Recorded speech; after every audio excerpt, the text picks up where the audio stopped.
Hello दोस्तों, so welcome back once again on my YouTube channel aspirant Sarika में। बस हम एस्पिरेंट्स का यही दुख है कि कुछ ना कुछ अमेंडमेंट होता ही रहता है, और ख़ास तौर से शिक्षा विभाग में।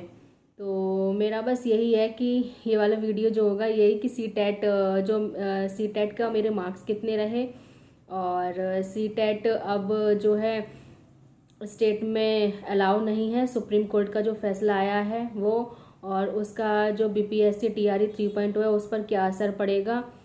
अभी ट्रेनिंग वगैरह सब रह गई हैं, कैसे कैसे क्या वो कोई एक मतलब अधिसूचना जारी करेंगे कि उन लोगों को क्या करना है क्या नहीं करना है, क्योंकि अभी तो एस्टेट तो हुआ नहीं है। फिर अदर स्टेट वालों का क्या होगा, तो वही सारी दुविधाएं मन में चल रही हैं।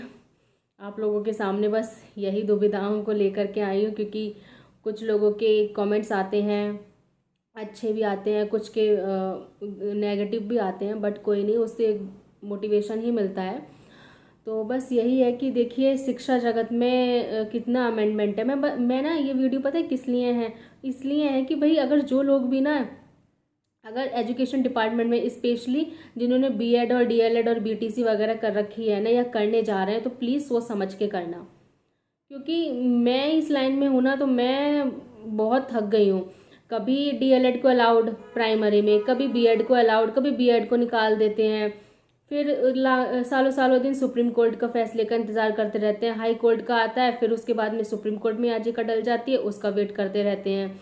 कोई स्टेट सीटेट को मानता है, कोई स्टेट नहीं मानता है। यार हमारे ही देश में एक समानता ही नहीं है, तो फिर कैसे होगा। एक राष्ट्र एक एक वोट एक राष्ट्र की मांग कर रहे हैं कहाँ, और यहाँ जो है एक एजुकेशन के डिपार्टमेंट में ही जो सी टेट का पेपर देने के लिए बच्चा 2,000 रुपये अपना खर्च करता है, और ऊपर से अगर इधर उधर चला जाए, जब ऑनलाइन में तो इतने दूर दूर जाता था, कम से कम एक बच्चा 3,000 2-2,500 में उसका पूरा सी टेट का पेपर देता है। उसके बावजूद भी रिजल्ट कितना आता है, जैसा कि अभी पीछे ही 20%, 21, 30, 25 इतना ही रहता है, 12 इतना परसेंट बच्चा पास हो पाता है। तो सोचिए उस पेपर का लेवल कुछ होगा, और पूरा ऑल ओवर इंडिया में दिया जा रहा है।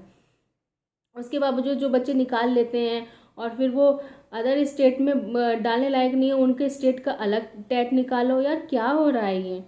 पहले डीएलएड करो, या बीटीसी करो, या बीएड करो, फिर उसके बाद में टेट निकालो, सी टेट निकालो। वैकेंसी आती नहीं है, यूपी में वैकेंसी कब से आई नहीं है। बस ऐसे ही राह देखते रहो, टेट पास करते रहो, सी टेट पास करते रहो। मैंने भी अभी सी टेट जुलाई वाला दिया था, तो जिसमें मेरे प्राइमरी में 114 और जूनियर में 108 बन रहे हैं मार्क्स। अब बताइए, कहीं और अदर स्टेट में डाल ही नहीं सकते। अदर स्टेट का फॉर्म भरने के लिए पहले वहाँ पर एस्टेट देने के लिए जाओ, फिर उसके बाद में उसका मेन एग्ज़ाम दो। तो ये चीज़ तो होनी नहीं चाहिए। इसी टेट को जो है सभी में वैलिड कर देना चाहिए, जैसे बीपीएससी वालों ने किया था। तो एक ये था कि चलो वहाँ पे एस्टेट देने के लिए नहीं जाना है, डायरेक्ट हमें जो रिक्रूटमेंट निकली है उसमें ही अपना फॉर्म भरना है, अगर सी टेट पास है तो एक बच्चे का चांस बच जाता है दूर जाना, एग्ज़ाम देना, वहाँ का एस्टेट निकालना। क्योंकि जब सी टेट है तो वही सब कुछ आता है उसमें, बाल विकास, हिंदी, इंग्लिश, मैथ, और जो बच्चा बांग्ला, संस्कृत या इंग्लिश जो भी चूज़ करना चाहता है वो आता है, और लेवल भी इतना अच्छा होता है। जो बच्चा उसको पास कर रहा है, इट्स मीन कि उसके अंदर कैपेबिलिटी है, वो कैपेबल है जॉब पाने के लिए। बट नहीं, एस्टेट एस्टेट एस्टेट। अब यहाँ यूपी टेट हुआ था, कब हुआ था यूपी टेट, जब मैं डीएलएड अपीयरिंग में ही थी तब मैंने दे दिया था। यूपी टेट भी निकाल बैठे हैं, सब कुछ है, लेकिन फिर भी वैकेंसी नहीं है। अदर स्टेट में जाएं तो वहाँ का फिर अब एस्टेट निकालें। सारे अमेंडमेंट जो होने हैं ना, सिर्फ इसी उसमें होने हैं, लाइन में। बच्चों का कुछ नहीं हो रहा। या तो यार कोर्स ही बंद करा दो। डीएड, ये बीएड बच्चे कर रहे हैं, डीएलएड कर रहे हैं। मैंने भी बीएड इस बार कर लिया है, 24 में मेरा लास्ट हो गया सेकेंड ईयर। इसलिए कर लिया, कुछ नहीं पता कब ये लोग क्या कहते हैं 6 to 8 में डीएलएड हटा दें, सिर्फ बीएड को अलाउड कर दें। इनका कुछ नहीं कहा जा सकता, कुछ ना कुछ होता ही रहता है। यानी कितनी बच्चों की ज़िंदगी इस चक्कर में ना बर्बाद हो गई। जब बीएड वाला डिसीजन आया था तो तब उन बच्चों की ज़िंदगी बर्बाद हो गई, और अब ये टेट और सी टेट बस यही खेलते रहे, टेट सी टेट यही खेलते रहे। फिर सी टेट का फ़ायदा क्या है, केवीएस की वैकेंसी हुई, एनवीएस की वैकेंसी हुई, कौन बच्चा इनमें भरता है, और फिर भरता भी है तो कब आती है ये वैकेंसी। तो इनके लिए सिर्फ सी टेट पास करके रखें।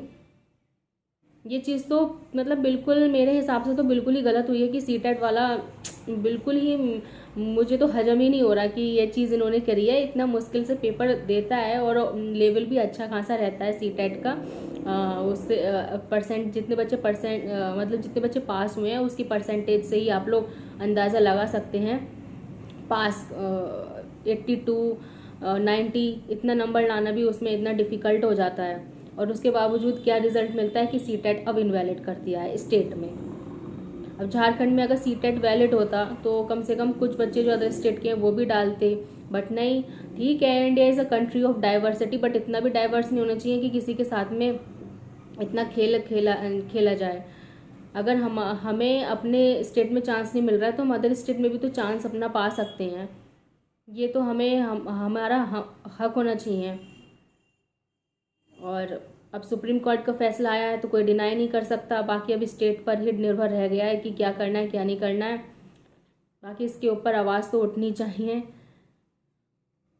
अब फिर क्या फ़ायदा इतना पैसा खर्च करके सीटेट निकालना, सीटेट बंद कर दें।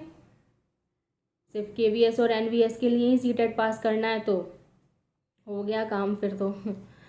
चलिए बस यही था। और हाँ बीपीएससी का देखते हैं वो लोग क्या करते हैं। बट मुझे जहाँ तक लग रहा है कि TRE 3.0 वाले बच्चों के लिए तो खैर कोई इशू नहीं आना चाहिए, क्योंकि उस टाइम पे बी एस्टेट मतलब बिहार का एस्टेट जो है वो था नहीं।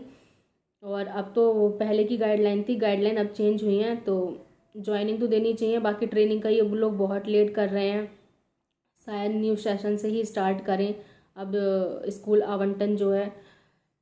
बट कोई नहीं, देखते हैं क्या होता है। मिली है तो बड़ी ऐसे रेंगते रेंगते जैसे कछुए की चाल से चल रही है ये वाली वैकेंसी। तो पूरा 1 साल कंप्लीट कर लिया। हर जगह मतलब एजुकेशन में ना बच्चा बहुत सफ़र कर रहा है, बहुत ही ज़्यादा सफ़र कर रहा है। कंपटीशन में तो बहुत ही ज़्यादा सफ़र कर रहा है। मैं यूपी से बिलोंग करती हूँ और यूपी SSC आयोग भी इतना स्लो है ना। एक 5 वर्षीय योजना, पहले तो 5 वर्षीय थी, अब तो 5 वर्षीय से भी ज़्यादा होती जा रही है। पैट के नाम पर सिर्फ बस फॉर्म ही फिल कराए जा रहे हैं। और पैट से हुआ था कि जल्दी हो जाएगी प्रक्रिया और कुछ कम वो होगा, लेकिन नहीं, कुछ नहीं हो रहा। बाकी स्टूडेंट का ना मनोबल बहुत टूटता जा रहा है पढ़ाई लिखाई से। चलिए फिर देखते हैं अब कौन कौन स्टेट वैलिड करते हैं, बिहार में क्या कुछ न्यूज़ निकल के आती है। तब तक के लिए बाय बाय। बस अपना दुख जाहिर करना था। Bye, thank you for watching me. I hope अगर थोड़ा बहुत भी ये लगा हो कुछ भी, अगर मेरे वीडियो से या कुछ भी अच्छा लगता हो तो प्लीज़ चैनल को सब्सक्राइब करना मत भूलना, सब्सक्राइब कर लेना। बाकी all depends on you guys. So thank you for watching me. Bye.